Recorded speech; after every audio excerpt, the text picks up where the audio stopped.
નમસ્કાર મિત્રો, વાર્તા સાંભળવા માટે આવ્યા છો? ચાલો વાર્તાની શરૂઆત કરી। મારું નામ હિતેશ છે। મેં હજુ યુવાનીમાં પ્રવેશ કર્યો હતો। હું ખૂબ જ સુંદર અને સ્માર્ટ દેખાતો હતો। મારી સ્માર્ટનેસ અને મારી પર્સનાલિટી જોઈને ગમે તે છોકરી મારા માટે પાગલ થઈ જતી હતી। ગ્રેજ્યુએશન પૂરું કરીને જ્યારે હું ઘરે આવ્યો ત્યારે ભાભીએ ખૂબ સરસ રીતે મારું સ્વાગત કર્યું હતું। ઘણી વખત હું અને ભાભી ફોન પર વાત કરતા હતા। હું મારી ભાભી સાથે ખૂબ જ સારો મિત્ર બની ગયો હતો। જ્યારે હું ઘરે પાછો આવ્યો ત્યારે ભાભી અને માએ મારું ખૂબ સારું સ્વાગત કર્યું। મારી ભાભી દેખાવમાં ખૂબ જ સુંદર હતી। મારી ભાભી ખૂબ જ નિર્દોષ અને સીધા હતા, પણ હું તેના કરતાં વધુ તોફાની હતો। જ્યારે પણ મારો ભાઈ ઘરની બહાર જતો ત્યારે હું બહાનું કાઢી ભાભી સાથે મજાક મસ્તી કરતો રહેતો। એક દિવસ સાંજનો સમય હતો। ખૂબ જ જોરદાર વરસાદ પડી રહ્યો હતો। તે દિવસે ભાઈ પણ ઘરે ન હતા। ભાભી અને હું ઘરમાં એકલા હતા। જ્યારે હું ટેરેસ પર બેઠો હતો અને ચા પીતો હતો, મેં જોયું કે ભાભી આવા ભારે વરસાદમાં નહાતા હતા અને પછી હું તેની પાસે જઈને, આ તે દિવસોની વાત છે જ્યારે હું કોલેજમાં ભણતો હતો। હું યુવાન હતો। મારા ઘરમાં મારી માતા, મારો ભાઈ અને મારી ભાભી જ રહેતા હતા। મારા ભાઈના લગ્ન 5 મહિના પહેલા જ થયા હતા। ભાઈ અને ભાભીના લગ્ન થયા ત્યારે હું પણ તેના લગ્નમાં હાજર હતો। જ્યારે મેં મારી ભાભીને પહેલી વાર જોઈ ત્યારે મારા મનમાં પણ એક જ ઈચ્છા હતી કે હું પણ તેના જેવી છોકરી સાથે જ લગ્ન કરું, કારણ કે મારા ભાઈની સરખામણીમાં મારી ભાભી દેખાવમાં ખૂબ જ સુંદર હતા। હું થોડા દિવસ ઘરે રહ્યો, પણ પછી કોલેજ જતી વખતે મારી ભાભી મને કહેવા લાગ્યા કે દેવરજી ત્યાં ગયા પછી પણ મને તમે યાદ કરજો। અમે બંને રાત્રે વાત કરીશ, કારણ કે મારો ભાઈ કામ માટે બીજા શહેરમાં રહેતો હતો અને હું ઘણીવાર મારી ભાભી સાથે રાત્રે વાત કરતો। અમારા બંને વચ્ચે ખૂબ જ સારી મિત્રતા બની ગઈ હતી। હું ઘણી વખત ભાભીને કહેતો કે ભાભી, તમને ભાઈની યાદ નથી આવતી? તો ભાભી કંઈ બોલતી નહીં, બસ રડતી રહેતી અને હું તેના રડવાનું કારણ સમજી શકતો ન હતો। અમારું જીવન આમ જ રીતે ચાલતું હતું અને થોડા મહિનાઓ પછી મેં મારી કોલેજની છેલ્લી પરીક્ષા પાસ કરી। તે પછી હું મારા ઘરે પાછો આવ્યો। હું ઘરે આવ્યો ત્યારે મારી ભાભીએ ખૂબ સરસ રીતે મારું સ્વાગત કર્યું અને સાથે જ્યારે મારી માતાએ મને ઘરે જોયો ત્યારે તે પણ ખૂબ જ ખુશ થઈ ગઈ। મારા આવતાની સાથે જ તે કહેવા લાગી કે દીકરા, હવે હું પણ તારા માટે સારી છોકરી શોધવાનું શરૂ કરીશ। બસ તું જલ્દી સારી નોકરી શોધી લે।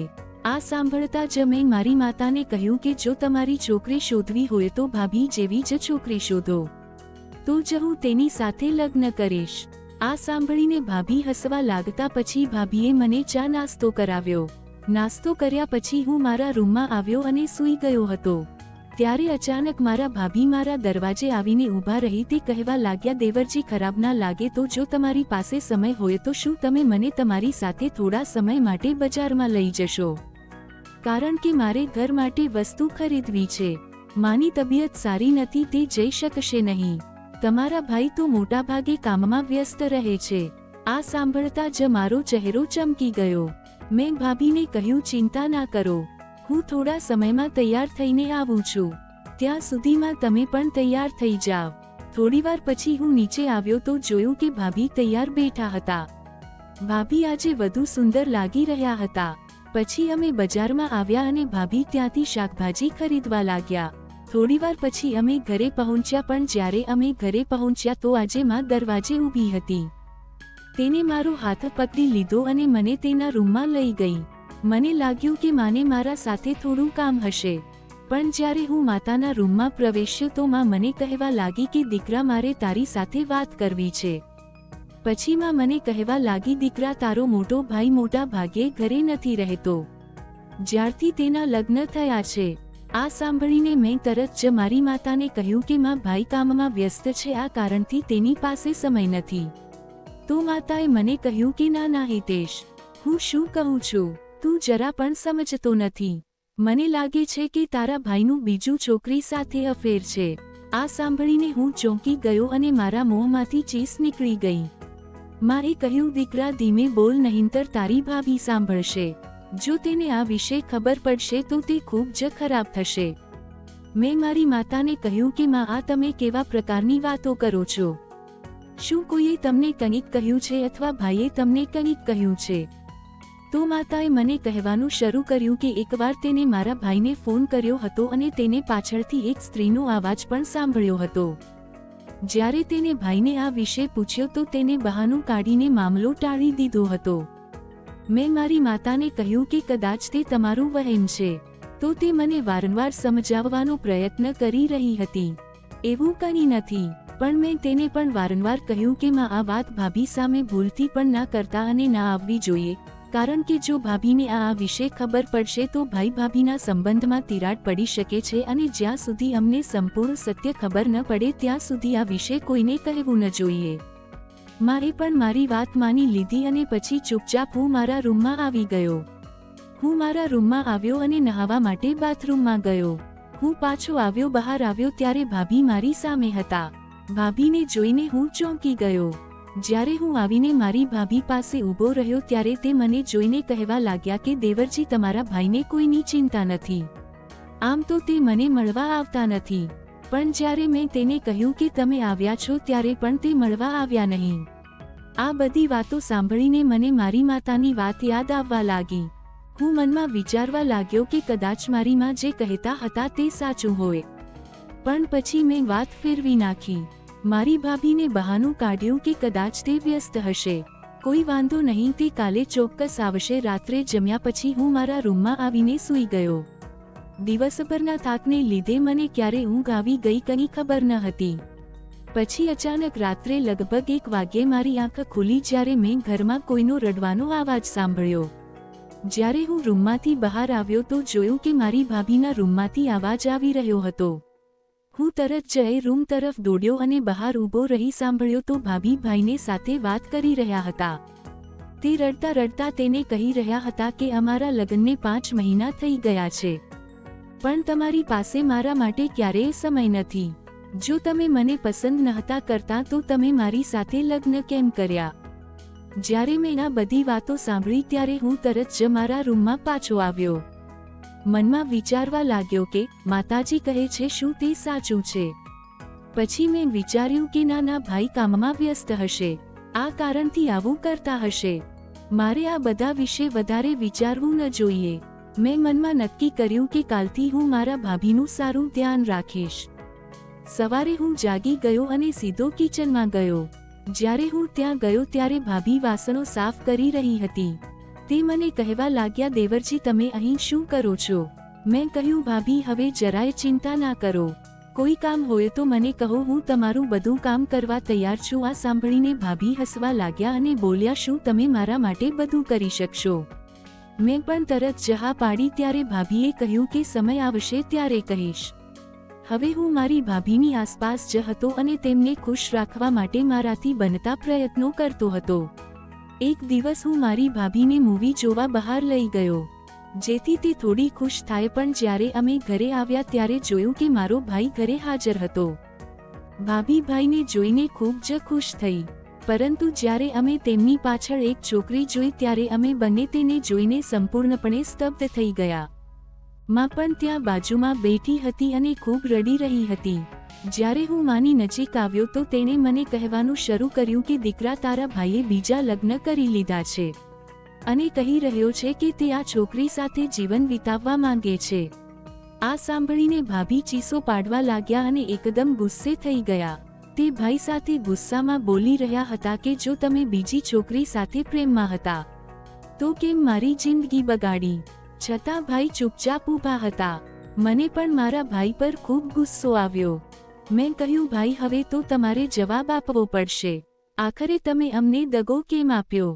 તો ભાઈ કહેવા લાગ્યો, હું પણ મારા જીવનથી કંટાળી ગયો હતો, તેથી જ આજે આ છોકરીને મારી સાથે મારા ઘરે લાવ્યો છું. મેં આ લગ્ન મારી માતાના કારણે જ કર્યા હતા. ત્યારે પણ મેં મારી માતાને કહ્યું હતું કે હું અત્યારે લગ્ન કરવા નથી માંગતો, પણ બળજબરીથી તેને મારા લગ્ન મીના સાથે કરાવી દીધા હતા. મેં પણ વિચાર્યું કે કદાચ હું સમય સાથે બદલાઈશ, પણ આ મારી ભૂલ હતી. જ્યાં હું કામ કરતો હતો ત્યાં હું શિવાનીના પ્રેમમાં પડી ગયો. ત્યાં તેની સાથે બીજી વાર લગ્ન કર્યા. હું મીના સાથે રહી શકતો નથી. ના, મેં તેની સાથે ખોટું કર્યું છે. જો તમે ઈચ્છો તો તમે તેને પણ પૂછી શકો છો. જ્યારે અમે મીના ભાભી તરફ જોયું ત્યારે તે શાંતિથી માથું નમાવી ઊભા હતા. તે કહેવા લાગ્યા, મેં વિચાર્યું કે તેને લગ્ન માટે થોડો સમય જોઈએ છે. મને ખબર ન હતી કે તેને તેની માતાના કારણે લગ્ન કર્યા છે. જો મને આ પહેલા ખબર હોત તો હું તેની સાથે ક્યારેય લગ્ન ન કર્યા હોત. ભાઈ છૂટાછેડાના પેપર પણ સાથે લાવ્યા હતા. તેને સહી કરી નાખી હતી. માતા પણ ભાઈ પર જોરથી બૂમો પાડી રહી હતી. પણ અમે જે કહ્યું તેની હવે ભાઈ પર કોઈ અસર થઈ ન હતી. કારણ કે જે કંઈ કરવાનું હતું તે તેને કરી લીધું હતું અને આટલું કહીને ભાઈ બીજા શહેરમાં ચાલ્યા ગયા, જ્યાં તે આ છોકરી સાથે કામ કરતા હતા.